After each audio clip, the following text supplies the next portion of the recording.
Hoover Dam still looks like the most powerful thing humans ever built. You can stand at the edge of that canyon and watch the water move through the penstocks and feel the hum of the turbines through the concrete beneath your feet. The Colorado River still flows. The lights in Las Vegas still come on. And 1.3 million people across Nevada, Arizona, and California still wake up every morning assuming the power will be there. But that white mineral ring on the canyon walls, that massive bleached scar stretching 177 feet above current waterline, is already telling you the system is failing. What looks like a drought inconvenience is really a structural collapse in slow motion, and the losses spread from there. That is not a projection. That is already the operating condition of the dam right now. By the end of this case file, you will understand exactly how that cutoff happens, how 1.3 million people lose a critical piece of their power supply, and why the surface gives you no warning before it does. The mechanism is already in motion. The surface just does not show it yet. We view Hoover Dam as an engineering triumph, a solved problem, a monument to mid-century American industrial confidence that generates power, stores water, and holds the Colorado River in permanent check. But through a forensic lens, Hoover Dam is not a solved problem. It is a gravity-fed machine that was designed around a water supply that no longer exists, running contracts it cannot fulfill, and approaching a physical threshold that will cut its output by 70% in a single event. The dam is not struggling. The dam is failing on a predictable schedule. And the schedule is running ahead of every projection that was used to justify its continued operation. Look at the numbers first, because the numbers are where the hidden mechanism lives. At a full reservoir, Hoover Dam produces 2,080 megawatts of power. That is its nameplate capacity, the number it was designed to deliver, the number that anchors every contract, every utility agreement, every regional power plan built around this dam. But Lake Mead is not full. It has not been full for years. Right now, with the reservoir sitting at approximately 1,051 feet above sea level, the dam is capped at 1,304 megawatts.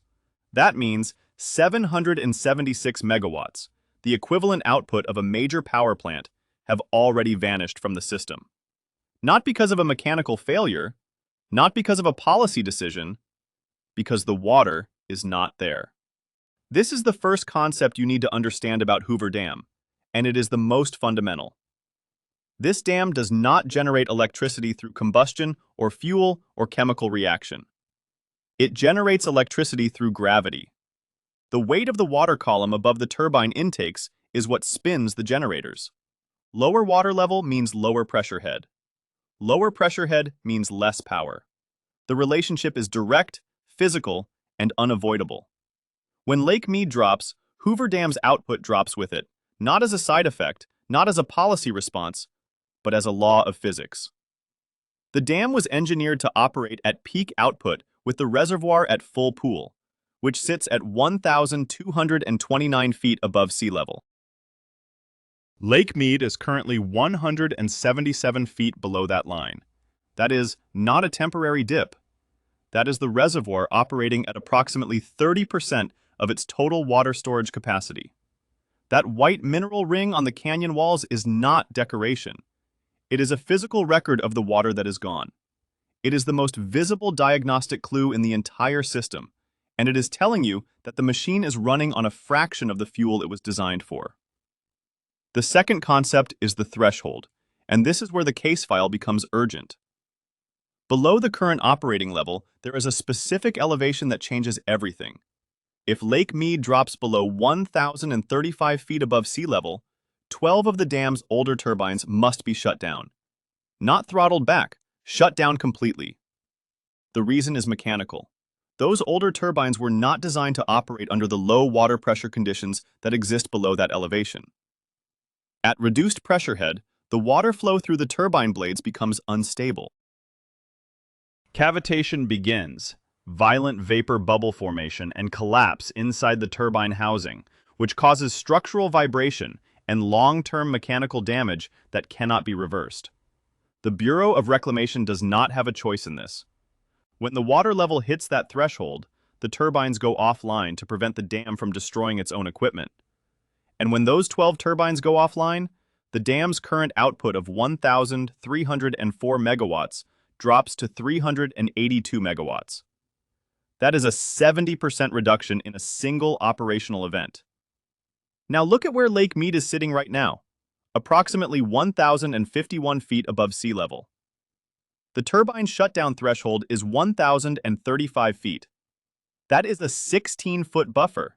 16 feet of water level is the only margin between the current operating condition and the event that eliminates 70% of the dam's remaining power output.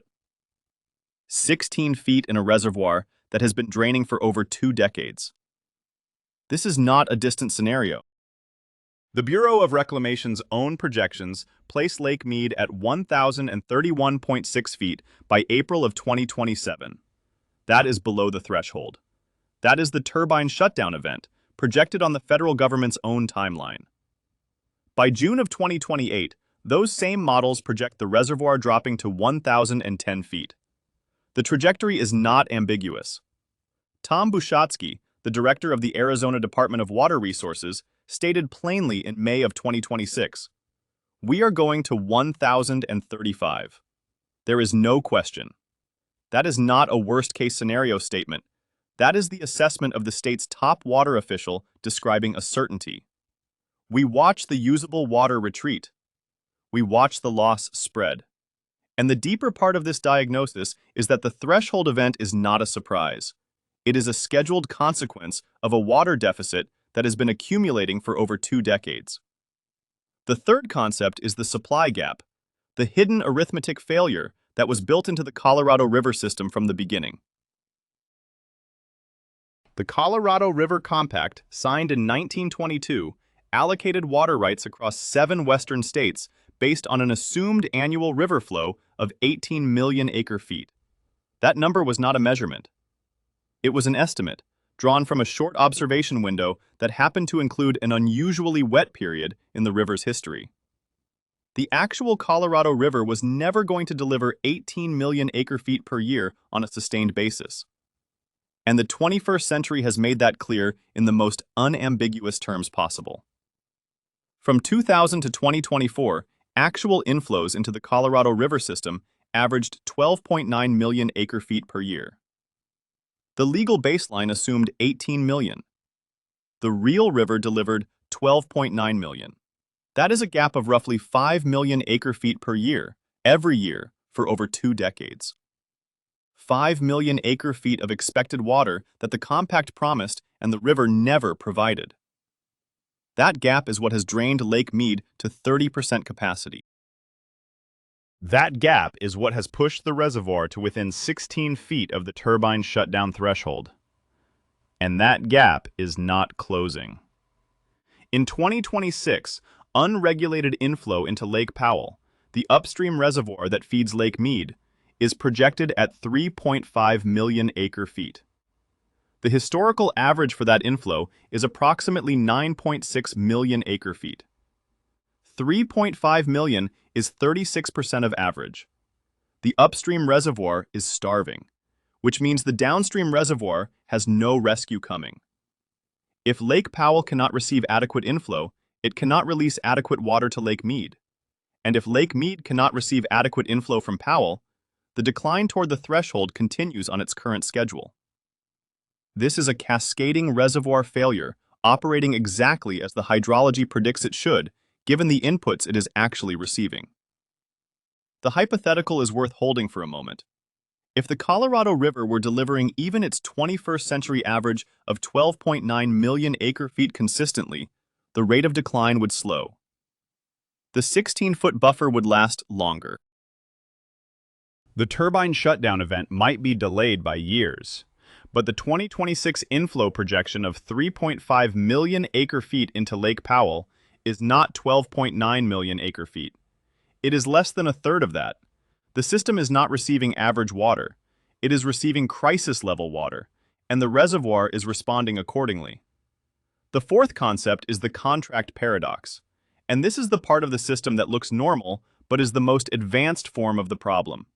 In 2017, utilities across Nevada, Arizona, and California signed new power purchase agreements for Hoover Dam's output. Those contracts run to 2067. 50 years of committed payment for power from a dam that the Bureau of Reclamation's own projections show dropping to 382 megawatts within the next 2 years. The contracts do not adjust for reservoir elevation. They do not contain performance thresholds tied to Lake Mead's level. They were written around a dam that was assumed to be operating somewhere near its design capacity for the duration of the agreement. The dam was engineered to run at full capacity until at least 2036. The contracts assumed that engineering margin would hold. But the dam is hitting critical operational thresholds a full decade ahead of every projection that was used to justify those agreements. The power that the contracts promised is already gone. 776 megawatts of it. The power that the contracts will continue to promise after the turbine shutdown event will be a fraction of what the regional grid was designed to receive from this source. The 1.3 million people who depend on Hoover Dam's output as a piece of their regional power supply are not paying for a system in decline. They are paying for a system that is contractually obligated to deliver power it cannot physically produce. That is not a policy failure in the traditional sense. That is what happens when a legal framework is built around a water supply assumption that the river has already disproved. The fifth concept is what to watch, and this is where the case file upgrades the way you read the system going forward. The surface of Lake Mead on a calm morning looks like a reservoir. It reflects the canyon walls. It catches the light. It does not look like a system in the final approach to a turbine shutdown threshold. But the white mineral ring is the honest diagnostic. It does not lie about where the water has been. Watch the ring. Every foot of new exposure on those canyon walls is a foot of water that the system has not recovered. Watch the Bureau of Reclamation's monthly elevation reports for Lake Mead. The number to track is the gap between the current elevation and 1,035 feet. Right now, that gap is 16 feet. If that number falls below 10 feet, the turbine shutdown event is no longer a projection on a future timeline. It is an operational decision being made in real time. Watch the Lake Powell inflow reports in the spring. The snowpack in the Rocky Mountains feeds Powell, and Powell feeds Mead. When the spring inflow numbers come in below average, and in 2026 they are coming in at 36% of average, the downstream consequence for Lake Mead is not a surprise. It is arithmetic. The viewer who trusts the surface of this system, who sees the dam still running, the lights still on, the water still flowing, is reading a system that is functioning on its reserves, not on its inputs. The reserves are 17 feet from a threshold that changes the operational math permanently. So, here is the answer to the question from the beginning. This is how 1.3 million people get cut off. Lake Mead, currently at approximately 30% capacity and declining, crosses the 1,035-foot elevation threshold, projected by the Bureau of Reclamation for April of 2027, triggering the mandatory shutdown of 12 older turbines to prevent mechanical damage from cavitation, and the dam's output drops instantly from 1,304 megawatts to 382 megawatts, a 70% reduction in the power that 1.3 million people in Nevada, Arizona, and California depend on as a backbone of their regional grid. That is not a projection. That is the system working exactly as it is currently built. Hoover Dam is not dead yet. But that is the point. The white mineral ring on those canyon walls is not the collapse. It is the symptom of the collapse, the physical record of every year the Colorado River delivered 12.9 million acre-feet instead of the 18 million the compact assumed, accumulated over 2 decades, now expressed as a 16-foot buffer between the current waterline and the event that changes the system permanently. The 1.3 million people who depend on this dam do not see the mechanism. They see the surface. Now you do. If this case file gave you something to think about, I would appreciate a comment or a like.